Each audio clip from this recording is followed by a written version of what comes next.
Greetings and welcome. My name is Luke Smith, RuralVacantLand.com, and I'm putting this video together to go in hand with an offer to purchase your space in the Riverview Plaza Mall, pictured behind me, as well as proof of funds for David and I.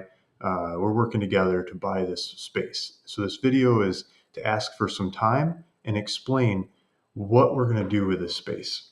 So let's go to the next one. There's some information. This is, I've been studying this thing and looking at it in multiple different ways, like I do lots of different properties. And this one has some nice traffic out front. It's close to 14,000 cars a day.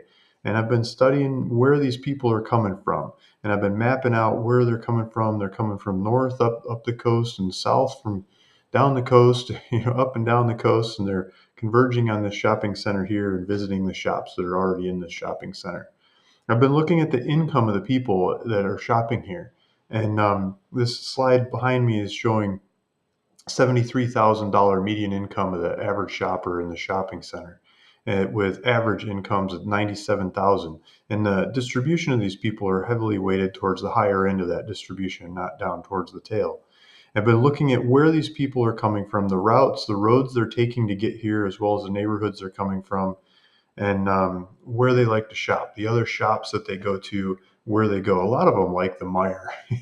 Meyer seems to be a big competitor or action spot for them to go in the area. It's Michigan, of course, it's Meyer, right?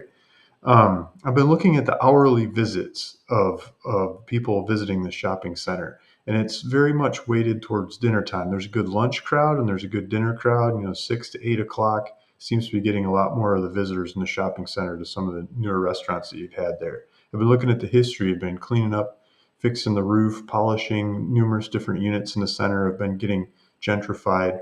There were a lot of back taxes and fees after the 2008 crash in a lot of these units, but they've been getting paid up and they've been coming around, and this place has been coming alive. And the traffic, you can see the traffic and customer counts doing that over time. It's been growing and coming back around. I like to see that. It's beautiful.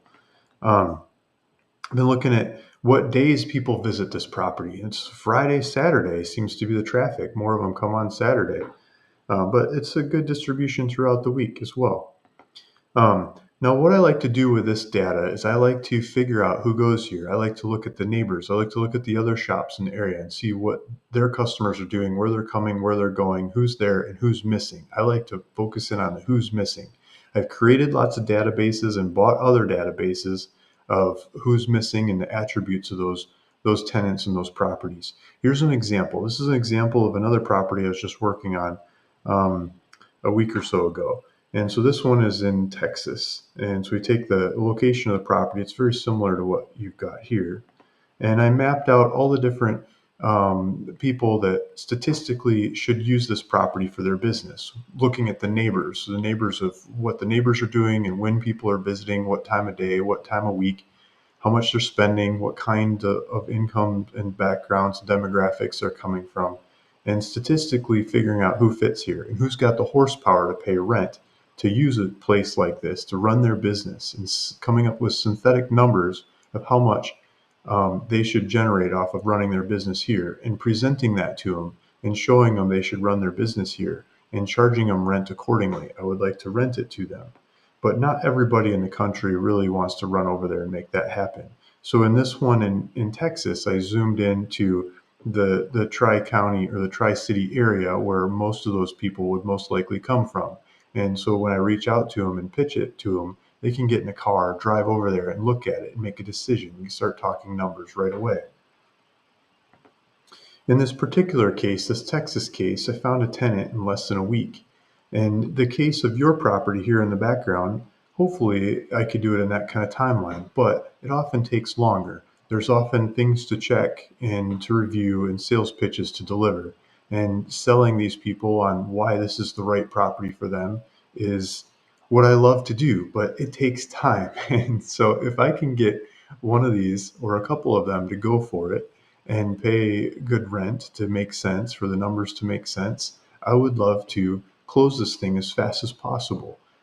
Pay for it and make it happen. Go rent it to these people and collect rent for the rest of forever as they use this place and run their business there.